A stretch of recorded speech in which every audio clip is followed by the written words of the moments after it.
Hi, Emma. Congratulations on your award.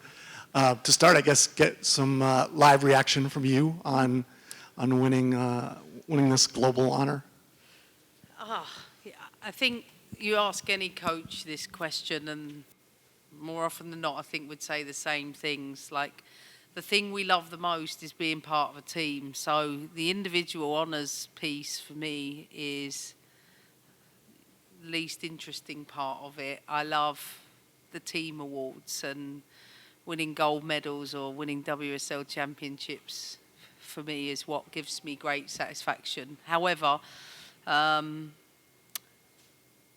we are only as good as our players, and I've been fortunate enough to coach some wonderful players both at Chelsea and here with the national team that allows the team to be able to compete at the level that they do, and for that I'm really, really thankful. And as I mentioned to the players yesterday, I'm really thankful for the people that have been part of my journey, whether that be Denise, who I've worked with for many years, to Stuart Searle, been with me for 10 years, and everybody that's been in that journey getting to this point. It's a huge honour for me and my family, and it's a beautiful trophy, and one that I'll proudly display at home. What else for Emma in the room? Go ahead. Coach, just to kind of piggyback off of that just a little bit, you mentioned that being, part of a team and having a successful team is more important than individual awards, but do you find that those individual awards are just a little bit more enjoyable when you are part of a very successful gold medal winning team? I said it to the players yesterday. I've been blessed with the two teams that I've been working for in this last calendar year. Chelsea, as we all know, has been such a family to me, but to then come and find another family in the US has been so uplifting, and this group has really allowed me to be myself, and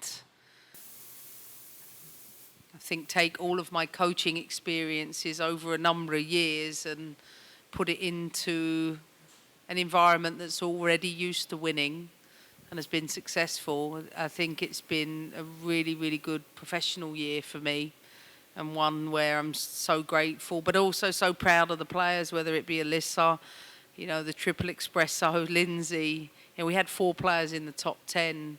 That's a great honour. Yes, we could sit here all day and say Naomi Gurma should be there, because she should. So for that reason, we're still not getting all of those things right in the women's game, but recognising the talent of our players on the world stage is something that I know our players are extremely proud of. So really good all round for us. Back to Steve.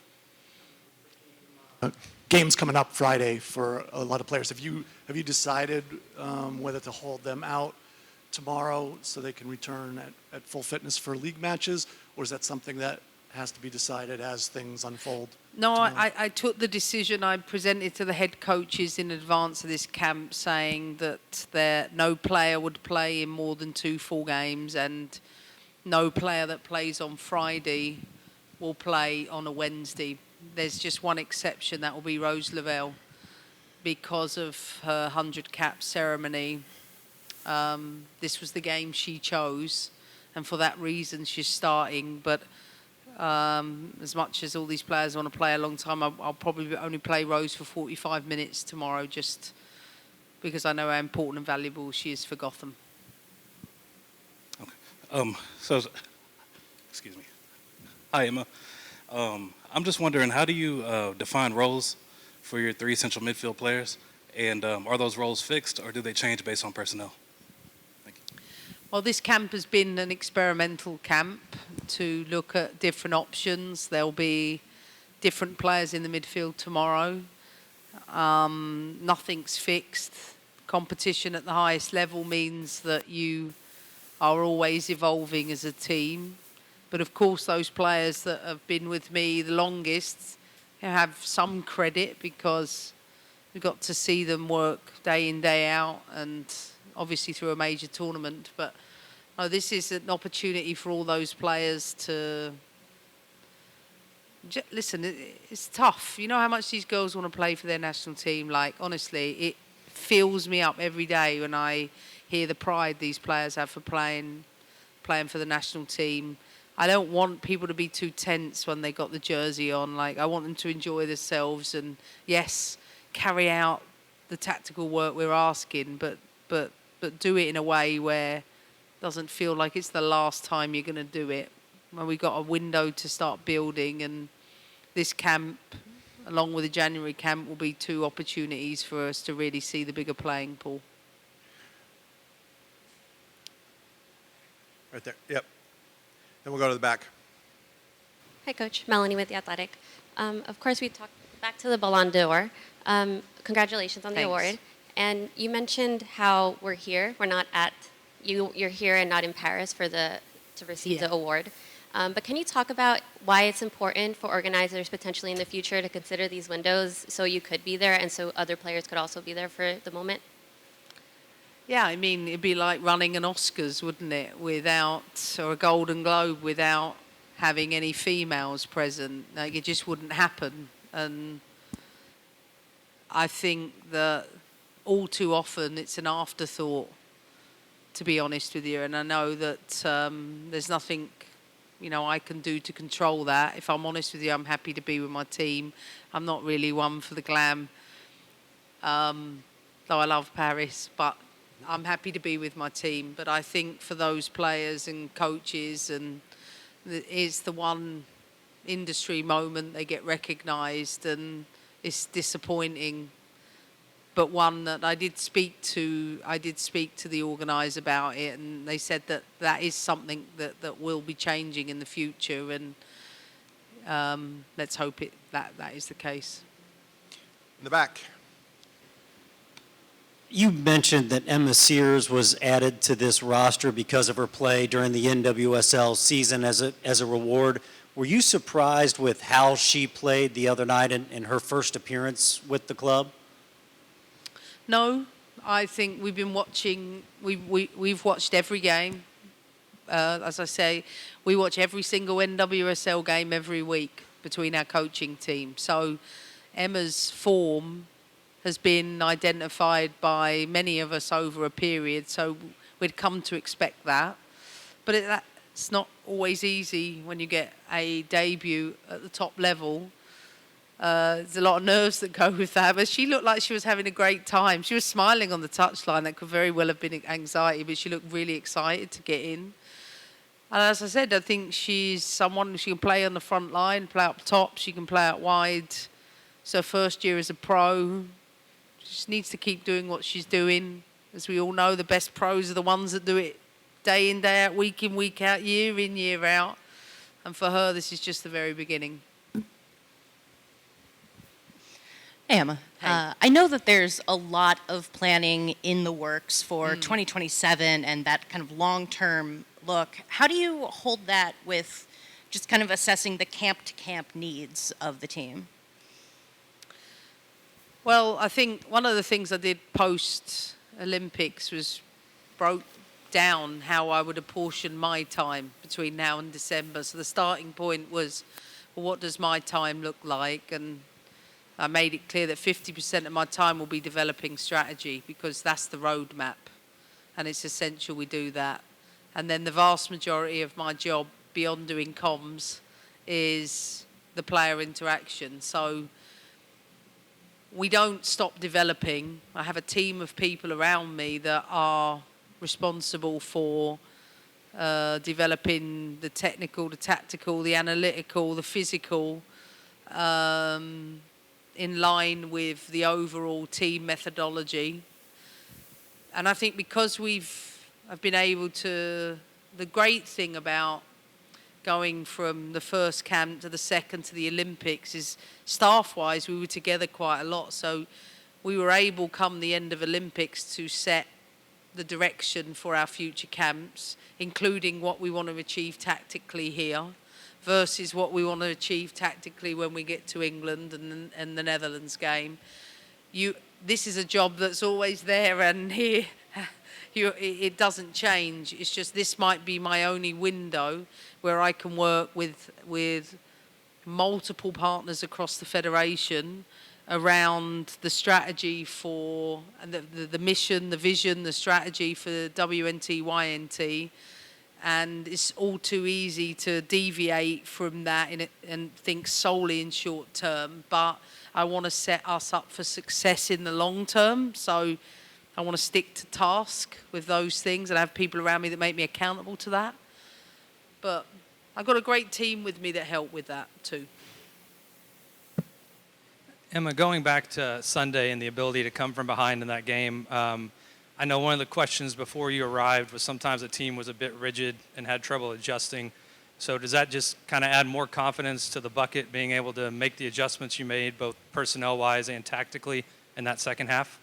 Yeah, I mean, I think I always say this, as the women's game is developing, you've got more players that play at the top level around the world. Like Iceland are 13 in the world. They beat Germany 3-0. They're no slouches. They're a good side. You then add good coaching, and good coaching out of possession first means that to break down an opponent, you have 90 plus minutes in which to do that.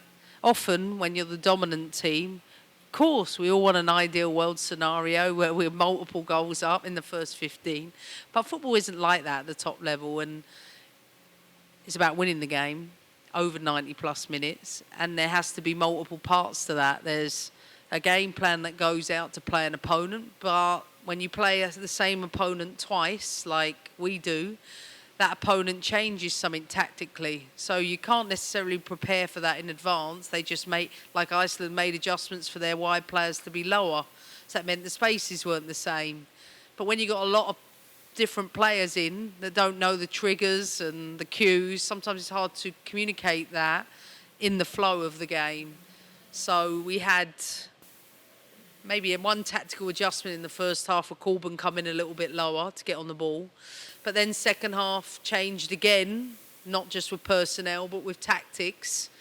And something Denise and I really wanted to do, but we don't like to overload all at once. It's just bit by bit. So we've learned that we can go man for man out of possession and play a 3-5-2 at the same time. An aggressive way to play. But you still need players to be able to execute that. And that's why, for me, the one thing that I've noticed from the player feedback is they have great belief in we can come from behind. And when we went 1-0 down, if you'd sat next to me, I said, oh, this is good. I like this. I want this opportunity for us. I want to see who we are under pressure. And real credit, not just to the players, but I thought Lindsay came on, went up a notch from the bench. All the players came on and showed that we can win different ways, and that's critical. Emma Seers coming into the camp and the interactions you had with Louisville's coaching staff and what they told you about her, some of the things that you can only see as a coach when you have a player in training, in practice. Do you see some of those things that they mentioned popping up over the past week or so? I always look for habits. I want to see who they are when they arrive at the ground. Are they busy nattering the whole time, or are they switched on to their prehabs? Where are they in preparation for training? Where are their brains? How are they in their interactions in the meetings? How are they fueling? Are they top athletes where they understand what that looks like? And everything I've seen from her in her habits have been first class, even for a first-year pro. Now, granted, it's, as I say, experienced players never get the credit you really deserve at the top level, because to keep doing it again and again and again and again, that's the hardest thing to do in top level sports. But Emma has, I think, come into the group, showed great humility. It's not just hard work. Like I said, I think it's great habits, and that's something I really look for. And I can see when she's warming up how serious she is about her warm-up, so she's ready to come on. It's not just physically, it's emotionally and mentally. They're very mature. But her coach, Bev, I know really well, was really singing her praises about how coachable she really is, and I can see that even in a short amount of time. Steve, go ahead. Emma, this program, this team has always been transcended soccer. It's been about cultural and political and ethical issues. Yeah. There's an election coming up, and I was wondering, has the election been a topic of discussion among the group for you as someone who's not a voting citizen, but certainly has spent a lot of time in America? Yeah. What's it been like during this camp? You know what? We were talking about this before. There's actually been a fair bit of downtime because we've got 3 games. There's a lot more recovery. So I think there's been a lot of bonding with new players. I'm never privy to them conversations because we sit on, not intentionally, they want to sit with their mates. They'd always welcome me at the table, but they want to sit with their pals and chat whatever they want to during the lunch period. I can honestly say I haven't heard a single conversation about politics in the last week, but that's not to say they haven't been happening.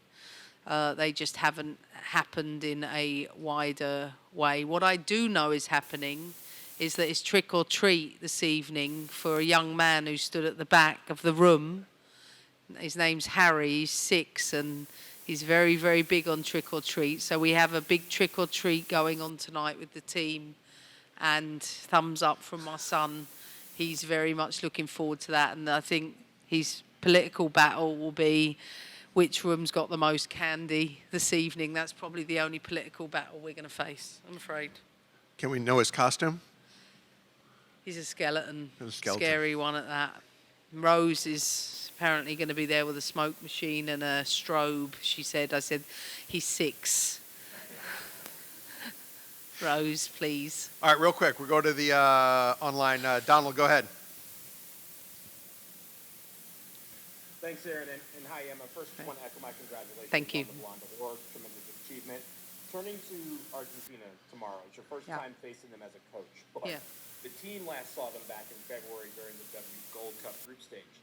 In the early part of your tenure, how much do you rely on the input of the players who have played against some of these opponents before to shape your game plan for these matches? Well, first of all, I always value the input from the players. It's not just the opponents I don't know, but I have an analysis team around that will study things that coaches study. Players are often looking at themselves within games, whereas coaches watch the whole thing. So I'd say a combination. We're playing against, I expect, a 5-back system tomorrow. So a 5-4-1, which means they're going to be low, they're going to be congested, they're going to be compact. We have to be patient. The team know that we, in this camp, have been working a lot on the finishing phase part, the decision-making and execution in the last part of the pitch. So I'll be curious to see how we handle that. But once again, when you have multiple changes, sometimes it's hard to build off of some of the connections because we're forming lots of new partnerships all of the time. But I want to see intent, whether that's a change of tempo in the final third, whether it's the right decision in the right moment. I still think the individual decision-making pieces can be done well. So I will be looking for that and, among other things. Team is arriving, so last one goes to Jonathan Tannewald. Go ahead, JT. Thanks, Aaron. Hi, Emma. Hey. To go back to the Ballon d'Or subject for a moment, there's times when sort of the American chattering class and the European chattering class of people who observe the women's games, they sort of seem to be talking within each other and not necessarily bridging across to be able, the Olympics matter more in the United States than Europe, for example. We haven't over here seen all of the Champions League or all of the European domestic leagues in terms of broadcasts until relatively recently. And sometimes that translates into people looking at the results of some of the voting for the major international awards and saying, well, how'd that happen? And you've been on both sides of the Atlantic, obviously, plenty often over the years, and I wonder what you think bridges some of that gap and makes it so that everybody sees the same thing more and is voting off the same evidence. Well, I think, first of all, there's probably been only in the last 12 months that we're all able to access as much women's football as we like, to be in a position to see it with the same regularity we do the men's game. So the first is we need to keep making it accessible, whether it be a Champions League game versus you know, La Liga, you know, Femenina in Spain or Mexico. Like, I think accessibility is crucial. I think in terms of, listen, people are always going to be partisan about this. People in Europe, whether you're a fan of one team or another, is going to rank highly certain things over another. These are subjective awards, so they're not based on just wins and losses, and I never really know how they come about. And I tell Hyfe this, please don't ever put me on them voting panels because I'd be useless at it for many reasons, though he does encourage me to be on them, simply because it's so subjective. Like, you know, Barcelona players being in the top 3 and US players being in the top 10. Listen, they're all great players and they all deserve to be there. So always picking the best one, I find that really tricky. It's the same with coaching. Like, does Jonathan Heraldes deserve one? Yeah, he does. But I think the Brazil coach deserves one because he did a tremendous job in something. So it's like, I'm not the biggest fan of them because I feel that they create more division than unity. But I also understand, much like a major industry award, like an Oscar or whatever, a music award, that those things have to happen. I just think the biggest difference being is that there's 11 players on a team. But some would argue if you get Best Actress, there's 20 people in that supporting cast. So I don't know the right answer for it. I know that 50 journalists vote for it, but are those 50 journalists watching women's football at the same level they're watching the men's game? Probably not, but they also might not be able to as well. So I think it probably needs, it's not even a rethink, make women's football more accessible first. That's more important.